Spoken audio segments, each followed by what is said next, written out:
증거인멸 우려가 있다라고 하면서 영장을 발부를 했습니다. 그 대통령실에 또 대변인 계셨으니까 좀 여러 가지 좀 생각이 드셨을 것 같은데. 그러니까 이재명 대통령께서 2년 전인가요? 3년 전에 이제 체포영장 됐을 때 그게 기각이 됐잖아요. 네.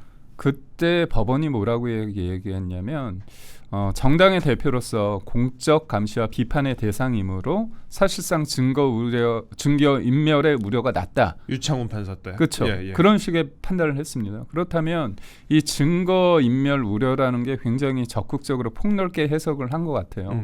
사실 지금 대통령은 내란 혐의로 윤석열 전 대통령 내란 혐의로 지금 형사 재판을 받고 있습니다. 네. 그리고 헌재에서 진짜 한 100일 넘게 헌재 재판도 받았잖아요.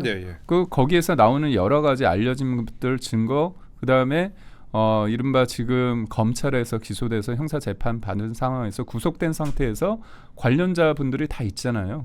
그렇다면 증거가 확보하는 부분에 있어서 좀 미흡한 게 있을까요? 그렇지 않거든요. 그러니까 그런데 증거 인멸의 가능성이 높다고 한다면 지금까지 더 추가적으로 증거를 확보해야지만 된다는 얘기인데 지금까지 뭐 한 겁니다. 그렇지 않은 거잖아요. 그래서 좀 그 부분에 대해서 특검이 적극적으로 조금 작전을 짠 것 같아요. 강희구 전 부속실장하고 김성훈 경호 차장 이 두 분의 진술이 바뀌었고 뭐 말이 바뀌었다 이런 걸로. 그리고 특검 수사 때 그분들이 얘기를 하다가 윤석열 전 대통령 변호인 측이 들었을 때 뭐 말이 좀 앞뒤가 바뀌었다. 그렇기 때문에 변호인마저도 들어갔을 때 이렇게 진술에 영향을 주는데 윤석열 전 대통령이 구속되지 않은 상태에서 이런 사람들한테 영향력을 행사하는 거 아니냐. 그런 쪽의 의미로 적극적으로 좀 해석을 한 것 같습니다.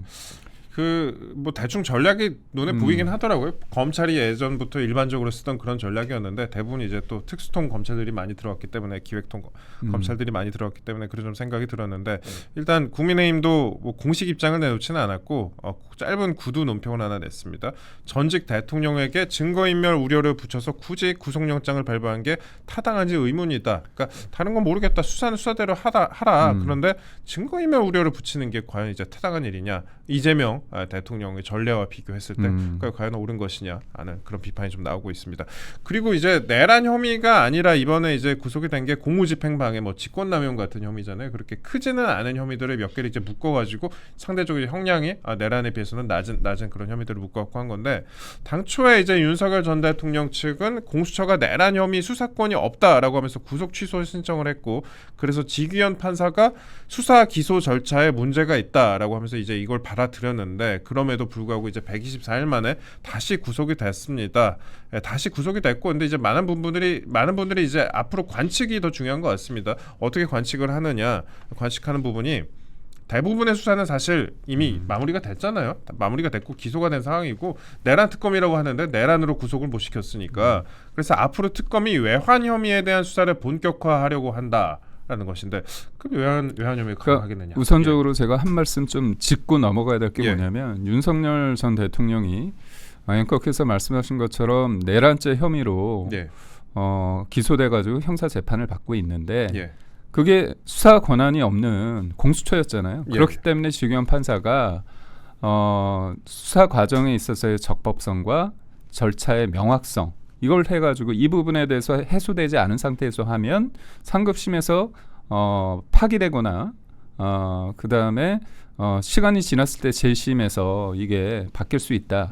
그런 쪽으로 얘기를 했습니다. 그래서 이제 구속 취소했는데 여하튼 그 수사권 문제가 있는데도 불구하고 억지 춘향으로 어떻게 보면 우격다짐으로 해가지고 공수처 수사를 통해가지고 대통령을 올가맨 거잖아요.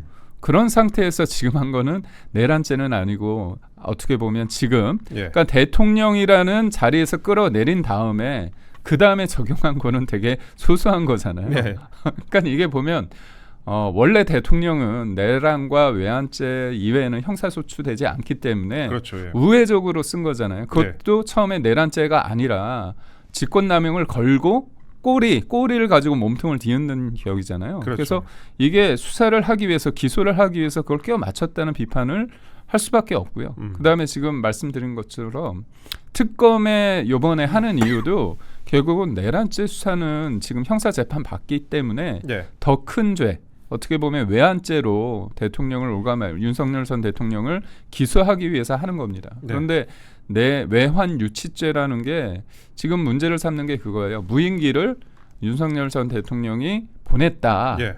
그리고 뭐 평양 쪽에서 식업해가지고 막 놀래서 그러니까 막 손뼉을 치면 좋아했다 이런 얘기를 하고 있는데 잘 보십시오. 외환 유치죄가 되게 네. 무서운 죄예요. 예. 그러니까 우선적으로 첫 번째 여러 가지 단계를 하나하나 확인해서 그게 맞다는 전제 하에 이루어질 수 있는데 첫 번째 무인기가 갔어요. 네.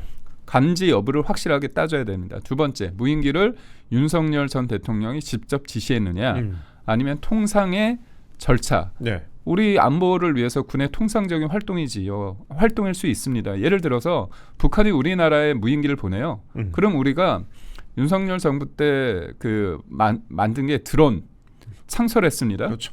그렇다면 우리도 이제 비례 원칙에 따라서 우리도 그쪽이 무인기를 보내면 우리도 보내요. 그렇죠. 그건 예. 통상적인 예. 활동입니다. 그렇다면 첫 번째 통상적이냐 아니면은 두 번째 윤석열 전 대통령이 직접 지시했느냐 이걸 살펴봐야 되고요. 두 번째는 평양이 식업했잖아요. 평양의 상공망이 뚫렸기 때문에 대한민국을 굉장히 공격을 했습니다. 비난을 했는데 그렇다면 그 내 외환 유치죄의 기본이 되는 게 뭐냐면 전쟁을 도발해야 되는 거예요. 예. 그럼 북한이 전쟁을 뭔가 도발했냐 액션을 했느냐 그러지 못했습니다. 굉장히 겁을 먹고 위축이 됐습니다. 예. 평양 상공이 뚫렸다는 거잖아요. 그런 의미에서. 그렇죠. 예. 그리고 세 번째 통모라는 걸 해야 돼요. 북한과 통모가 뭐냐면 짜야 되는 겁니다. 예. 짬짬이가 돼야 되는 건데 아니 윤석열 전 대통령하고 김정은하고 짬짬이가 돼가지고 보냈는데 평양이 왜 이렇게 놀랍니까? 짬짬인데 약속 대련인데. 예. 그러니까 결국은 외환 유치죄로 윤석열 전 대통령을 기소해가지고 죄를 책임을 묻기 위해서는 제가 말씀드린 여러 가지 그런 것들을 뛰어넘어야 되는 건데 국민의 상식적으로 맞지 않는 거잖아요. 이게 그러니까 외환죄가 적용되는 게 사실상 어렵다는 것을 알면서도 그러니까 법조계에서도 이게 그러니까 북한과의 통모가 있어야 되는 것이니까 그렇죠. 그러니까 김정은과 짜야 되는 것이니까 이게 사실상 어렵다라고 보는 관측이 많은 것 같은데요. 보도도 그렇고. 근데 이거 외환죄를 계속 이렇게 만지고 있는 거는 뭔가 이제 특검이 시작을 했으니까 외환죄라도 가야 된다라는 부분이 하나가 있을 것이고 그다음에 구속 기간을 연장하려고 하는 거 아니냐. 외신에서는 그렇게 많이 보고 있더라고요. 그러니까 저는 실질적으로 본인들이 구속 기간을 연장시키기 위한 그런 것도 있지만 하나는 예. 전 본질적으로 윤석열 전 대통령이 가지는 그 대통령으로서 가졌던 게 어떤 겁니까? 외교, 예. 안보, 국방. 그러니까 대통령은 국군 통수권자고 그리고 또 보면 원수잖아요. 예. 그런데 북한과 뭔가 이렇게 짬짬이를 해가지고 통모해가지고 외환 유치를 하려고 했다. 그랬을 때 이제 중도 보수에 있는 사람들한테 이거 심한 거 아니야? 이거 문제 있는 거 아니야? 이런 어떤 각인 효과를 주기 위해서 외환 유치죄 법적으로 성립되지 않은 부분을 계속 끊임없이 얘기할 수 있는 거예요. 네. 그래서 만약에 본인들이 자신이 있다고 하면 구속영장 그 사유에 들어갔어야 되잖아요. 못 들어가지 않았습니까? 증거 인멸만 뭐 들어갔습니다. 맞습니다. 예. 그러니까 결국은 뭐냐면 본인들도 알아요. 그래서 이게 일종의 특검이 언론 브리핑을 통해서 네. 블러핑하는 게 아닌가 네. 그런 생각을 하고 이게 그렇게 민주당이 그렇게 이재명 대통령께서 얘기했던 언론 플레이면 안 된다 그런 식으로 몰아가는 거 아닙니까? 그러니까 본질적으로 본인들이 증거와 법리에 따라서 하기에는 좀 아쉬움이 있으니까 한계에 봉착하니까 언론 플레이를 하는 거거든요. 그러니까 언론 플레이 말씀하셨으니까 그 대변인님께서도 기자 생활을 굉장히 오래 하셨잖아요. 저도 이번에 특검의 모습을 보면서 옛날 패턴이 많이 죄송합니다. 옛날 패턴이 많이 이제 드러난다라는 생각이 좀 드는 게 그 특검 물론 뭐 수사는 수사대로 해야 됩니다. 근데 그 특검의 수사 태도에 대해서 비판이 여기저기서 많이 제기가 돼요. 그러니까 국민의힘이 사실 제대로 비판을 못 하고 있으니까 소수의 언론이 좀 비판을 하고 있는데 그 내란 특검팀에서 구성했던 그 범죄 사실 중에 법조계나 법조 기자들이 납득 못하는 부분 가장 큰 부분이 윤 전 대통령이 계엄 선포 후에 정당한 계엄인 것처럼 공부하도록 한 게 직권남용이다. 그러니까 이번에 이제 범죄 사실에 직권남용도 넣어놨는데 그러면은 뭐 정당하지 못한 계엄이다 이렇게 공보를 해야 된다는 거예요. 그러니까 공보라는 건 어떻게도 할 수가 있는 건데 본인이 따라서는 이게 정당한 계엄이라고 할 수가 있는 것인데 특검 같은 경우에도 그러면은 특검이 나중에 범죄 사실 중에 일부라도 무죄가 나올 경우에 그러면은 그 직권남용 책임을 특검이 져야 됩니까? 져야겠죠. 근데 이제 항상 민주당식이나 특검식이 하는 게 뭐냐면 그때는 틀리고 지금은 맞다. 내가 하면 로맨스고 너가 하면 스캔들이다. 뭐 이런 거 아닙니까? 네. 결국은 뭐 내로남불적 성격이 다분한데, 그러니까 최근에 보면 이상민 전 장관 관련해 가지고 그렇죠. 갑자기 뭐 돈다발 얘기가 났습니다. 네. 뭐 수십억이 있다는 뭐 그런 얘기도 예. 뭐 저는 어떤 근거를 가지고 그런 기사가 나온지 모르겠습니다. 잘 보십시오. 박근혜 전 대통령 관련했을 때 최순실 관련해서 어떤 보도가 많았습니까? 뭐 몇십조를 뭐 스위스 은행에 뭐 쌓아놓고 해서 최근에 그 몇백조였던 거. 저기죠. 뭐 김민석이 아니라 누구죠? 안민석. 아유 자꾸 안민석 전 의원님한테 죄송하네요. 존재감이 지금 없어졌나? 하여튼 그분이 이른바 좀 너무 뭐 본인들이 모든 것들을 뭐 독일 가가지고 다 알아본 것처럼 그렇게 얘기가지고 했는데 어떻게 됐습니까? 대법원에서. 뭐냐 사실 아니다. 그렇죠. 그렇게 나온 거잖아요. 이게 문제입니다. 결국 특검이든 검찰이든 지금 현 정부가 할 때 본인의 어떤 그 목표를 위해서 그걸 끌어가기 위해서 일종의 언론에 이렇게 흘리는 게 있거든요. 근데 저도 언론 기자였기 때문에 제가 또 정치인 아닙니까 지금. 진영의 플레이어인데 우리가 어떤 사람한테 얘기를 할 때 다 의도가 있습니다. 그렇죠. 그 의도에 대해서 없이 그냥 팩트겠구나. 의도 없이 순진하게 그걸 보고 기사를 쓴다. 그거는 기자로서의 능력이 없는 거예요. 이거 그 진보 좌파 진영에서 그렇게 비판하던 그 검찰의 기법하고 그럼요. 똑같은 거죠. 예전에 뭐 논두렁 시계 그거 가지고 그거 뭐 사실인지 아닌지 그분 뭐 사실 그러니까 그 시계를 받았다는 것 시계 받았다는 건 팩트입니다. 논두렁 부분은 뭐 그거에 대해서는 얘기가 있지만 근데 그 부분을 두고 나서 논두렁 시계라고 엄청나게 검찰이 비판했는데 그때 기법을 그대로 갖고 온 건 아니냐라는 그런 비판과 그런 내용 비판을 담은 사설까지도 지금 주요 언론에서 보도가 되고 있습니다. 그러고 있습니다.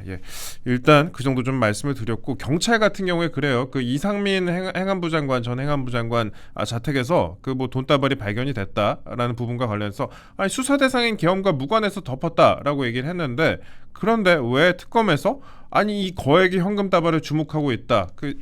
지금 수사의 본류와 상관없는 이 거액의 현금 다발을 주목하고 있다. 실제로 현금이 있었는지도 모르겠지만 라는 식의 이제 언론 플레이를 하는지 그런 부분에 대해서 이제 특검의 모습이 과거 검찰의 모습과 다를 바가 없다.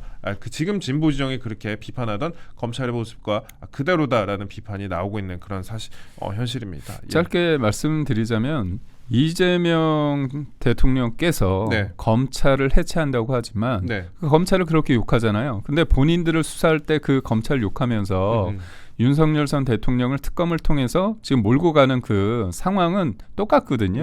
그러니까 본인들이 문제가 있어가지고 죄가 있어서 기소돼서 수사받고 재판받을 때는 뭡니까? 정치검찰이라고 얘기하지만 그 정치검찰 특검은 누가 합니까? 경찰이 수사합니까?